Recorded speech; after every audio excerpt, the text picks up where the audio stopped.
Sir ఇప్పుడు present Warangal highway కావచ్చు, ఇటు విజయవాడ వైపు ఎలా ఉంది మార్కెట్? ఫ్యూచర్లో అటు ఇన్వెస్టిగేట్ చేస్తే హైవేలలో, ఓకే, ఇటు వరంగల్ హైవే కావచ్చు, ఇటు విజయవాడ హైవేలో ఎలా ఉండబోతుంది సార్? అక్కడ చాలా మంది ఎప్పుడైతే అటువైపు కూడా చూస్తున్నారు, సో అటువైపు కూడా డెవలప్మెంట్ చేస్తుంది గవర్నమెంట్ కూడా. మీకు వరంగల్ ఎప్పుడు కూడా మనకి కనెక్టెడ్ సిటీ అనండి. వరంగల్ టౌన్ మనకు ఆల్మోస్ట్ కనెక్టెడ్ సిటీ. అంటే ఈ 4 లైన్ రోడ్ అయిన తర్వాత, యాదాద్రి డెవలప్ అయిన తర్వాత వితిన్ 2 అవర్స్లో మనం వరంగల్ రీచ్ అయ్యే అవకాశం ఉంది. ఇప్పుడు ఉప్పల్ నుంచి మనకి వరంగల్ 2 అవర్స్లో మనం రీచ్ అయిపోవచ్చు. So not just Yadagirigutta development అదొకటే కాదు, మీకు అక్కడ వెల్స్పన్ టెక్స్టైల్ ఇండస్ట్రీ ఒకటి వచ్చింది, ఐటీ పార్క్ ఏదో ఒకటి వరంగల్లో పెట్టారు. So Warangal it self is ఒక హబ్, డెవలప్మెంట్ హబ్. సో ఈ 150 కిలోమీటర్ల స్ట్రెచ్ అనేది ఈ రోజు కాకపోయినా 10 సంవత్సరాల తర్వాత ఇంకా మీకు తక్కువ అనిపిస్తుంది. ఇప్పుడు అనిపిస్తుంది పరిధిలో నిర్భయంగా ఎక్కడైనా ఇన్వెస్ట్ చేయొచ్చు. సబ్జెక్ట్ మళ్ళీ మనకున్న అమౌంట్ ఎంతైతే ఉందో ఎక్కడైతే దొరుకుతుందో ల్యాండ్ అక్కడ ఇన్వెస్ట్ చేయొచ్చు. మీరు మాస్ ట్రాన్స్పోర్ట్ చూసుకోండి, దూరం వెళ్ళే కొద్దీ మీకు మాస్ ట్రాన్స్పోర్ట్, మీరు కొనే ల్యాండ్ దగ్గరికి మీరు మాస్ ట్రాన్స్పోర్ట్లో బస్సులో వెళ్ళగలుగుతున్నారు లేదా చూసుకోండి, లేదా ఏదో ఒకటి కమ్యూనికేషన్ తోటి మీరు వెళ్ళగలుగుతున్నారు. నాన్ రీచబుల్ ఉన్న సైట్లు ప్రిఫరబుల్లీ మీరు పర్చేజ్ చేయడానికి అడ్వైజ్ చేయండి. మీరు వెళ్ళగలగాలి. మీరు ఒక కార్ లేకుండా మీ సాధారణంగా ఒక బస్సు ఎక్కువ లేకపోతే ఆటో ఎక్కువ అక్కడ వరకు, అంటే మనకు ఊర్లో ఆటో ఉంటాయి కదా, నేనంటే ఈ ఆటో అని అంటే మీరు వరంగల్ దగ్గరలో ఒక ప్రాపర్టీ తీసుకుంటున్నారు, అక్కడ వరకు వరంగల్ వరకు మీరు బస్సులో వెళ్ళి అక్కడ నుంచి ఆ నియర్ బై ప్లేస్ ఆ 10 కిలోమీటర్ 15 కిలోమీటర్లకు మీరు ఆ షేర్డ్ ఆటోలోనో ఏదో ఒక కమ్యూనికేషన్, మాస్ కమ్యూనికేషన్ ఉన్న దాంట్లో వెళ్ళగలిగే ప్రాజెక్ట్ ఏదైనా సరే తీసుకోండి. సో అవతల ఎక్కితే ఆబ్వియస్లీ 40 మినిట్స్లో అసలు చుట్టూ మనం వెళ్ళిపోవచ్చు, రీచ్ అయిపోవచ్చు. అదే మీరు మాస్ ట్రాన్స్పోర్ట్ ఎక్కడుందో, అవుట్స్కట్స్కి వెళ్తున్నప్పుడు మాస్ ట్రాన్స్పోర్ట్ ఎక్కడైతే ఉందో ఆ ఏరియాస్ అన్నింటినీ ప్రిఫర్ చేయండి. అవి దినదినాభివృద్ధి చెందుతాయి. ఎప్పుడైతే మాస్ ట్రాన్స్పోర్ట్ ఉందో జనాలు తిరుగుతూ ఉంటారు, తిరుగుతూ ఉన్నప్పుడు సమూహాలు తిరుగుతున్నప్పుడు మీకు ఆటోమేటిక్గా అక్కడ ఇల్లు రావడం అను, సెక్యూర్గా ఉండడం అను ఇది జరుగుతుంది. సో డెవలప్మెంట్లో ఆటోమేటిక్గా వచ్చింది. చిన్న చిన్న షాపులు వస్తాయి, షాపులు వచ్చిన తర్వాత ఇల్లు రావడం స్టార్ట్ అవుతుంది, ఇల్లు వచ్చినాయి ఎక్కువ షాపులు వస్తాయి. సో ఇలా పెరుగుతూ ఉంటుంది. ఓపెన్ ప్లాట్స్ బిజినెస్ ఎలా ఉంది, రీసేల్ ఎలా ఉంది సిటీలో అని చెప్తారు? ఓపెన్ ప్లాట్స్ బిజినెస్ ఈ ఎలక్షన్స్ కారణంగా మనకి ఏంటంటే తర్వాత ఫ్యూచర్ ప్లాన్స్ ఎలా ఉంటారు, ఎలా ఎక్స్పాన్షన్ అవుతాయి అనే ఉద్దేశంతో కొంచెం స్లో డౌన్ అయిన మాట వాస్తవం. కానీ ఈ మళ్ళీ జనరల్ ఎలక్షన్స్ అయిన తర్వాత, ఈ మార్చ్ ఏప్రిల్లో మనకి జనరల్ ఎలక్షన్స్ అయిన తర్వాత మళ్ళీ మనకి అది రెగ్యులర్గా పుంజుకోవడం జరుగుతుంది. అది మీకు ఆ సైకిల్ అంటే ప్రతి సంవత్సరం మనం మాట్లాడుకుంటే డిసెంబర్, జనవరి, ఫిబ్రవరి కొంచెం సేల్స్ తక్కువ ఉంటాయి, మార్చి నుంచి మళ్ళీ మీకు సేల్స్ మోడరేట్గా వస్తాయి, మళ్ళీ మీకు సమ్మర్లో కొంచెం తగ్గుతాయి, మే, జూన్, జూలైలో కొంచెం తగ్గుతాయి, మళ్ళీ ఆగస్టు మన వినాయక చవితి దగ్గర నుంచి, వినాయక చవితి, దసరా, దీపావళి దగ్గర నుంచి మళ్ళీ సేల్స్ ఉంటాయి. సో ఆ సైకిల్ ఇయర్లో 2 టైమ్స్ అప్ ఉంటుంది, 2 టైమ్స్ డౌన్ ఉంటుంది. సో అది ఆ 3 మంత్స్ వేరియేషన్ చేంజ్ అవుతుంది. ఎవ్రీ ఇయర్ ఇదే ప్రాసెస్ నడుస్తుంది మోస్ట్లీ. అంటే ట్రెడిషనల్ బిజినెస్ మోస్ట్లీ ఇలాగే నడుస్తుంది.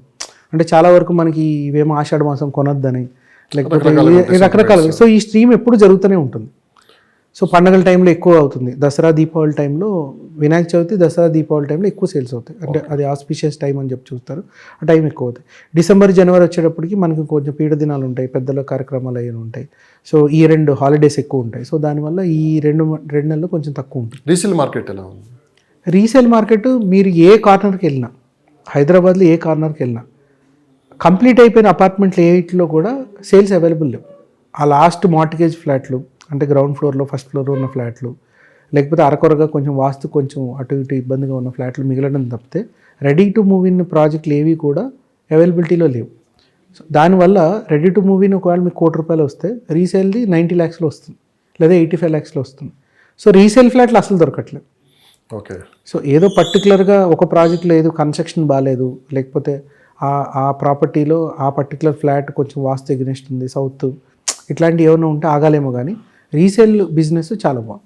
అపార్ట్మెంట్ ఎక్కువ మంది బ్రోకర్స్ ఎక్కువ సక్సెస్ రేట్ చూసేది రీసేల్ ఫ్లాట్లో. ఎక్కువ మంది బ్రోకర్స్ బయట అవుట్ సైడ్, ఎందుకంటే ప్రైమరీ మార్కెట్ తీసుకుంటే బిల్డర్ ఆల్రెడీ సేల్స్ టీమ్ ఉంటుంది కాబట్టి వాళ్ళు క్యాప్చర్ చేసేస్తారు. మన లీడ్ రిజిస్టర్ చేసినా ఏం చేసినా వాళ్ళు క్యాప్చర్. వేరే ఈ రీసేల్లో ఏంటంటే ఓనర్తో ఓనర్ కాంటాక్ట్ ఉంటుంది కాబట్టి మీ ఫ్లాట్ నేను అమ్ముతా అన్నాను నాలంటే మీరు ఇంకొకరిని తక్కువగా చూస్తారు. అంటే ఇంకొక బ్రోకర్ని అప్రోచ్ అవ్వాలి, నేనే ఒక 4-5 కస్టమర్ని తీసుకొస్తే ఎవరో ఒకళ్ళు తీసుకుని కంప్లీట్ చేస్తారు. So resale business majorly broker friendly business అంటే resale business. So apartment business ఎలా ఉంది సార్? అసలు ఏ ప్రాంతాల్లో రేట్లు ఎలా ఉన్నాయి? సో అపార్ట్మెంట్ బిజినెస్ వచ్చేటప్పటికి అక్రాస్ హైదరాబాద్ యావరేజ్గా బాగుంది.